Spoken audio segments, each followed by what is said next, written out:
We're going live. Now we are live. I got my cowboy hat on because I've been at the doctor today. Yes. And I've had a ball cap on all day. And so I just took the ball cap off and put a cowboy hat on. That's pretty good. Now, how was the treatment today? Well, they called me today and they said the lady that's supposed to take the treatment before you. I mean, they have about 4 or 5 a day that do this thing. And she canceled because she took her COVID shot today and she didn't feel very good. Right. So they wanted to know if I wanted to go ahead and come in at 9 instead of noon. Really? That's when they woke me up and called me at 8:30 to tell me that. Right. I go, yeah, I'll be there. And it still takes a long time. It's just you get out of there sooner. The doctor came in. Doc came in and looked at my leg and my foot, and he had a little Q-tip thing. He's picking at it down there. It wasn't bleeding or leaking or anything. And he's saying stuff like, it's looking, yeah. And I'm looking up at my nurse lady, and she's just smiling, going, yeah. Right, exactly. And he said, are you hearing me okay? I go, well, not real good. I had these tubes put in my ear, but they're not tube hearing aids. They're just let pressure in and out. And he said, oh, okay. He said, well, what I'm saying is it's looking really good. He goes, down in there deep where we were having trouble for it to start healing. He goes, that's all healing down in there. Wonderful. So he goes, listen, he goes, this might be a pain in the ass having to come here every day and lay in this thing for 2 hours. But he goes, it's definitely working. Are you relaxing when you're in there, or what are you doing when you're in there? You don't do anything. You lay on the bed. You're in a tanning bed on steroids. I mean, you're laying, if you raise up, you can hit your head. So there's not a lot of room in there. You can turn over if you want to. They're monitoring you. It's all glass. Right. And you're just hoping and praying you don't have to go to the bathroom. Right. Because once they've brought this pressure up to 90% oxygen, they can't just open it up because it could, like a deep sea dive or something. Yeah, it could hurt your lungs, or it could do a lot, because they got to bring it back there. They got to switch the pressures. Right. Probably take you about 15 minutes where they could get it so you could get out of there. Right. So I was just told, well, if something happens where you got to go, you just got to go. and we'll clean it up when you get done. I'm like, what? So I lay there and really well, see, I've got to where what I was going to do this morning. I was going to get up, eat some breakfast about 3 hours before I was supposed to go. And then that would probably digest enough to get that out of there. Well, boom, I got the phone call. I had to leave right away. Yesterday, my, what is it? Your number over number, where they wrap it around your arm and, blood pressure. Yes. The number. That thing, blood pressure. Yes. Yeah, it was low yesterday. It started out to be like 80 over 50. Right. That's low. So they had me drink some water and eat some pudding. And then it went up to 95 over 50. They said it was still low, but they thought it'd be okay. Right. Now today it was right on. It was right back where it needed to be. Good. And all the times I've been in there, my blood sugar was, one day it was 124. And then when I got out of it, it was 121. Good. And then another day, yesterday it was 120. And today it was 160. But still, my nurse was like, this is all excellent, because I'm not on any diabetic medicine. I haven't been. That's amazing. That's good to know. So in other words, I'm kind of being able to do this without the medical. So yeah, that's looking really good. I'll probably have to go in early in the morning, because they said the same gal that canceled the day, if she was having effects from taking her shot. So you're going to get up about 6. Is that right? About 6 a.m. Is that right? Well, if I'm going to go in at, got to be there at 9. Yeah, I'll get up at 6. But but then I freaked out. Then I came home a while ago, and I just laid down on the couch for a little bit, Uh-huh. and I woke up and I thought, I looked at the clock and it was almost 3, and I'm like, oh crap, I've missed my deal today. And Right. I was trying to get the number on my phone to call them and say I can be there in just a little bit. Right. Until I yelled and asked my mom, did I go do that thing today? Oh yeah. And I'm like, oh yeah, I did, didn't I? So it's like the doctor said, it's a pain in the ass to have to come in here and lay in this thing for like 2 hours. But he goes, it's really doing the job. So, and all I know, the nurse with her mask on, she just smiled and did, yeah. Right. Yeah.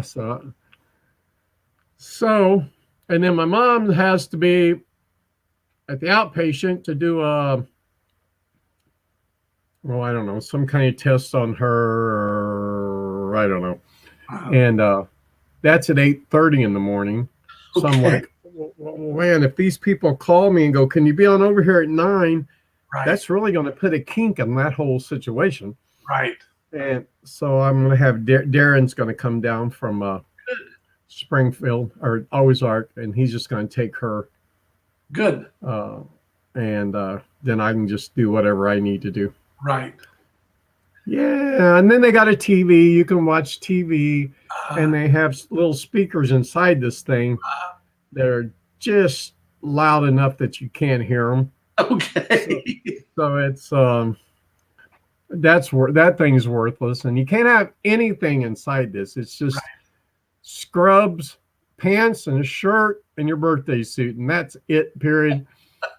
No little headphones. No book to read. No nothing. So it's 2 hours, though. That's a long time.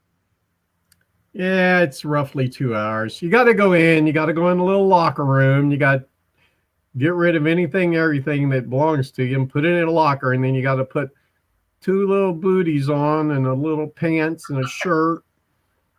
Make sure you take your glasses off, everything. Then you waddle out there, and then they put you in the thing, and then the doctor comes in to check you. He's really a good doctor. I mean, every day I'm there, he's checking me twice, wanting to see how it's working. And that's very I could see the foot today. Yeah, it's starting to look instead of a foot with a wound, it's starting to look like a normal foot. Well, how about all that oxygen? Does it really hurt? I mean, tell me about that. I don't know.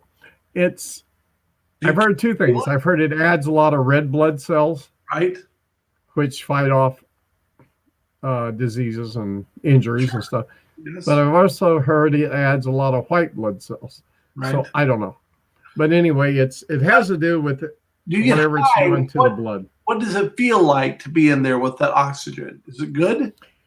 It's brought in so little bit at a time, you don't even really notice it. They say you feel real good when you get out because, come on, you're like a football player, goes over to the sideline, gets his mask. Only you're doing that thing for like about, I don't know, I do it for something like 45 minutes, and then they got this hose thing that's in there, and you got to suck on it and then blow. Suck and blow. And that's what that's doing. It's taking a time where it's taking your lungs and putting them back to work normal, kind of. It's like deep sea diving. It's like avoiding fins, is what I would say. Yes. And then it starts building up again. And you think you're done, but you got to lay there like another 45 minutes. Wow. Yeah, it's. But that's cool. That's amazing that you're seeing results that quickly. That's great. I love that. Yeah, the foot. I looked down at the foot today. And they barely they're not even wrapping it. They put some little stuff in it and a big old Band-Aid like that, like that. I don't know. Right. Anyway, they put that over there.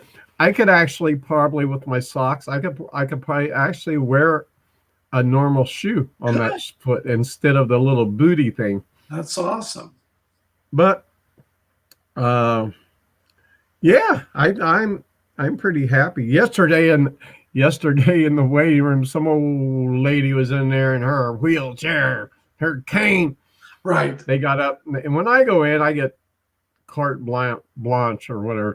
I mean, they're just like they open the door. Okay, Michael, come on in. Uh-huh. Head back to your room because it's a whole together different room. Right. And that little old lady, as I'm walking by, she goes, "What's he going in for? How come he's going in? I was already here before him. I was already him." My nurse looks at her and goes, "He's getting special treatment. He does something special." Right. I told her, "I'm glad you were out there. That she would have took that cane and knocked me off my feet." And now let's talk about You're the Ticket, because I've got more stuff coming on branding tonight. So talk about that as a concept of what we're doing. You're the Ticket. You're the Yeah. Ticket is it's a Michael Reed concept that Dale Wiley has joined in with me, Right. and it's my concept for a good family fun Right. show in Branson Yes. that can go anywhere. people well, and I mean it's 99% chance that they will say, "Wow, we've never seen anything like this before. Exactly. Let's do it." It's going to be at a price that a family can't go, "Gosh, we can't afford $50 a piece for our kids and everybody every 3 or 4 nights of a show." Right. No, we're going to make this as much as a go-kart show. Ride the go-karts. It's going to be a show. It's going to be different every night. It's because I've always talked about you need to script this like a play, because it's more like football plays than like everything else. It's got a lot of different pieces to it. Oh, it's scripted in my head 1,000 times. It's I know it's scripted in your head, but that is not the thing we will give to the well, it's a format that basically comes down to of all the people that come here and go to all the shows, right. There's always going to be a handful or a lot of them, right, that sit there and go, "Man, I'd give anything to be on one of these stages and perform," or "Boy, I wish I could do what they do." Well, it's a way to actually let these people have their chance. Exactly. And you might have nights that turn into comedy nights, or you might have nights that are just outstanding. Right. And it'll have us incentive where people that do the best each night are welcome back on a Saturday night. Yes. Kind of as and there will be incentives to win. There's going to be stuff to do. I've had friends that know about this a little bit have told me, "Wow, this is kind of like a platform to maybe get you a job in Branson." Well, not a job. We got a career. It is. It's kind of a showcase. Yeah. It's it is a showcase. It'll probably have a deal in the lobby where anybody and everybody that's got their own CDs that they try to sell here in town or wish they did. Yes. Or, "Hey, we came from Des Moines, Iowa, and our little daughter, she's only 12, but she sings. Check her out. Listen to this." Exactly. Is there any way we could put her CD here in your lobby? Exactly. Sure. Yes. We'll have one area of people that have been on You're the Ticket. And it is You're the Ticket. It's because you are. We're going to have the basics of the show. Right. And other than that, the show will be built. Each night will be different. Improvised. And it'll be improvised by people that are interested in or want to see what it's like to get on a stage and perform. Exactly. There won't be any laughing at anybody, no making fun, nothing. I mean, it's just all. I had a friend in Nashville, and he used to run around and do Elvis, and he's really good. And him and his girl, they split up after years, and I don't know where he went. I think he said he was maybe going to move to Memphis, but like he said, "When you get this going, let me get a hold of me." Right. because I will get my whole Elvis suit out and everything, come do the whole Elvis thing. I said, well, you're in a town where there's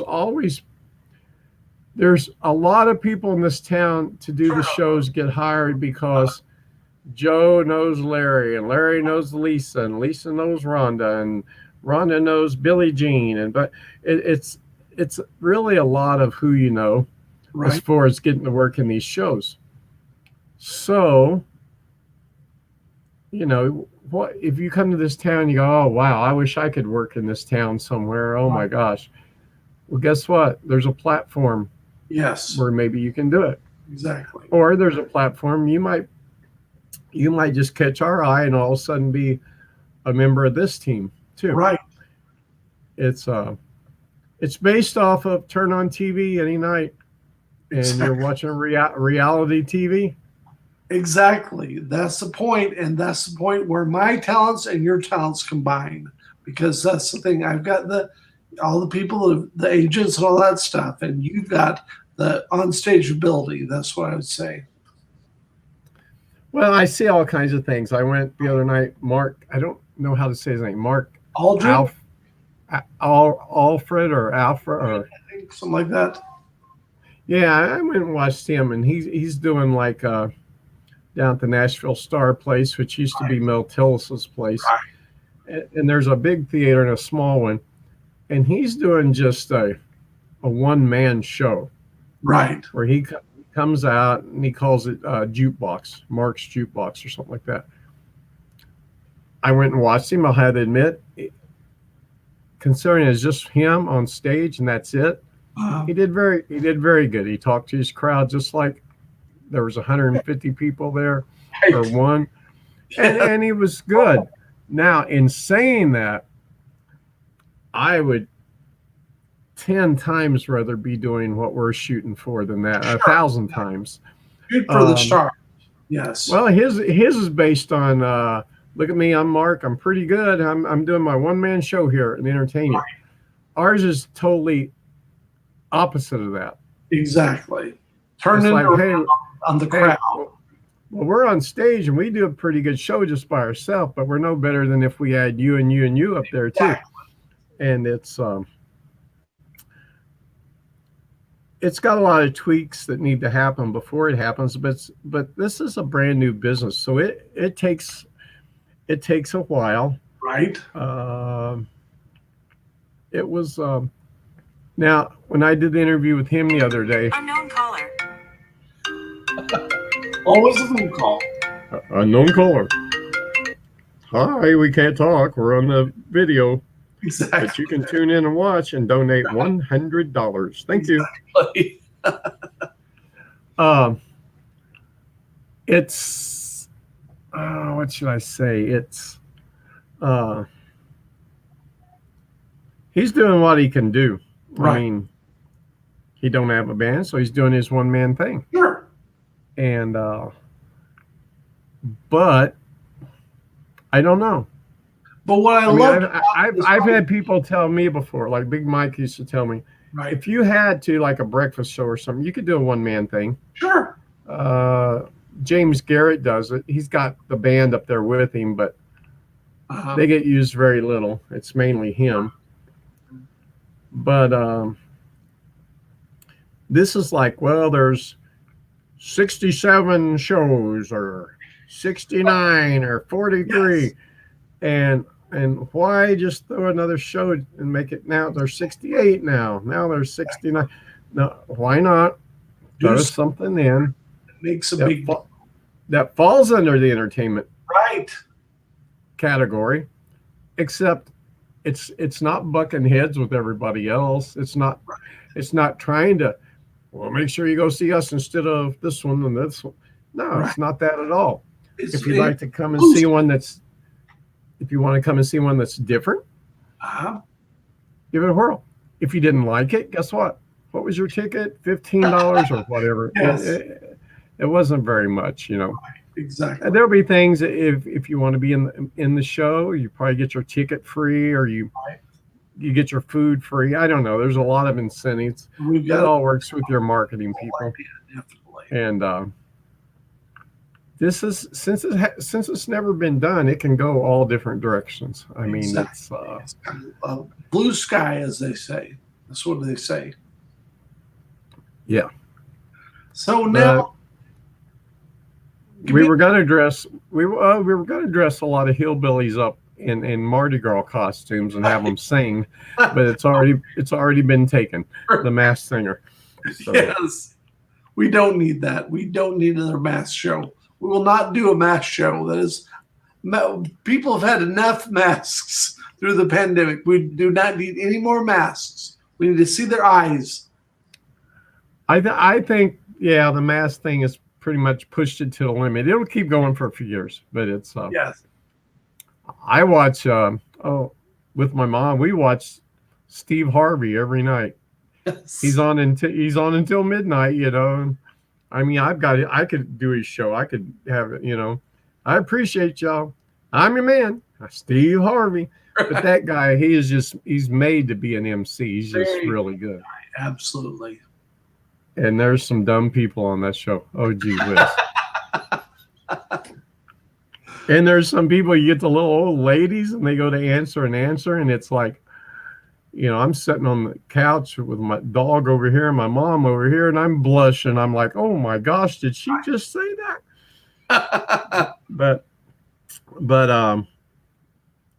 this is yeah, we'd really like to talk to some of you people. Definitely email. My email is dalewileyShow@gmail.com. And please let me know if you want to be on here, because I just think that this thing has been so fun to work on. It's so special. And I love the idea. Well, I know me and you, somebody emailed one of us today and said, I want you guys to come on my show. I got some really new concept I want to talk to you about. You might be interested in. Oh my God, we'd be breaking our neck trying to get the phone calling. What it is. And because like you said, in network marketing, and they call it like pyramid scams and all this stuff, people that never try stuff don't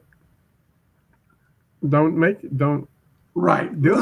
I mean, not in any sense in network marketing. They quit saying that. It's not network marketing thing at all. It's a concept for a show in Branson. Yeah, it is. It's just your private, your investors, right, or your people that want to be a part of it.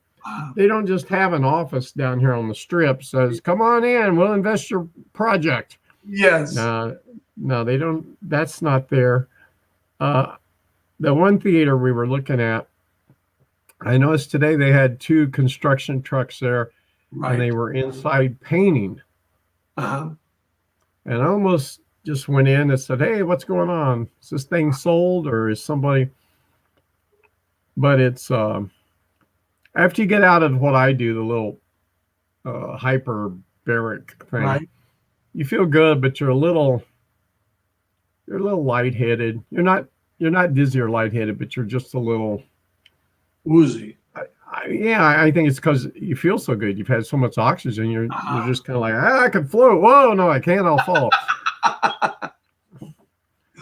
But yeah, and it's good because I got the ears done this week, and now I'm getting ready to finish up a whole week of that tomorrow. You're going to be just a new man, definitely. Now I get a couple days go, and then they say this will take quite a bit, but it's looking good. Damn, just like snapping the fingers, there's 1 week that's gone. Exactly. And bottom line is, yeah, my foot, any swelling I had is gone, and it's, yeah, my doctor continues to push me, you know. He said, that looked really bad when you came here, but he said, it's looking real good. And the one part he was worried about was if it was healing good enough deep down in there, right, or is there some type of little infectious disease or infection or something. And I've been on antibiotics for 2 weeks, and evidently what I'm on is kicking it, because it's yeah, I'm pretty excited. Now, tonight at 10 p.m., we have Colton Vaught with a friend of his. Super excited about that. and so much amazing stuff going on. And so make sure to email me on dalewileshow@gmail.com if anybody wants to be on here or learn more about all we're doing, because there's so much fun stuff going on. And now let's have a final Ray Reid story before the end of the show. Oh man, I think I ran out of Ray Reid stories. No, okay, well, he did like to. He's kind of chubby, a little overweight. You could find him on any Sunday morning, getting ready to watch NFL that was coming on, sitting in his boxer shorts and one of those little hats that the players wear at training camp, little flat build things. Yeah, that, no shirt, boxer shorts. That wasn't a pretty sight, but that was him. And then, as I said, in the small town of Crane, there were some guys in town that they kind of posed as the bookies. Okay. Now, I mean, Crane wasn't a gambling metropolis, but hey, it's a small town. You got to have something to do. Not Las Vegas. Well, I'd have to jump in my car before the game started to go put in our different bets. Parlays. You could vote one team 1-on-1, or 2 teams to win, or 3 teams to win, or 4 teams to win. Yeah, and I've seen it just about get done with the first part of the games. You go, oh man, we lost those 2, but we won that one. Let's take the money we won on that. Let's get another bet in down there. Okay. And yeah, they were all friends. These guys were all friends. That was Jackie Fugit. Right. I think it's kind of like when I was growing up, my dad had used car. He eventually had a used car lot, and they would, when World Series got here, they had pots that they do. Oh yeah. You drew, and you got either number 1, 2, 3, 4, 5, 6, 7, 8, 9, or 0. And whatever the total score was, if it's 5-4, that's a 9. Right. If it's 10-0, that's a 0. And you got a number, and they'd have a little pot that costs $1 to get a number. Sure. And then they'd have one, this one costs $10 to get a number. Sure. And it was my dad's used car lot. It was the hopping little. Let's go in and book on some ball games there. Right. Ross Jakoway, remember him? I don't remember him. Ross Jakoway was a retired guy from the post office, and he was there every day. He'd get to bring in the newspaper. Ray, who you think looks good today? What are the horse races? What do you think? What do you think? I'm like, man, we got a damn booking agent going on right here. Right. It was a little town. They loved it. My dad wanted to take all the guys to Hot Springs to the horse races once. So we loaded up the tour bus with coolers of drinks, got them some tables rigged up. I took like 10 or 12 guys to Hot Springs in a tour bus. We pulled it right up to the front door at the racetrack. Psh, and they all got off. Oh, they were, coming from a small town at Crane. They were in heaven.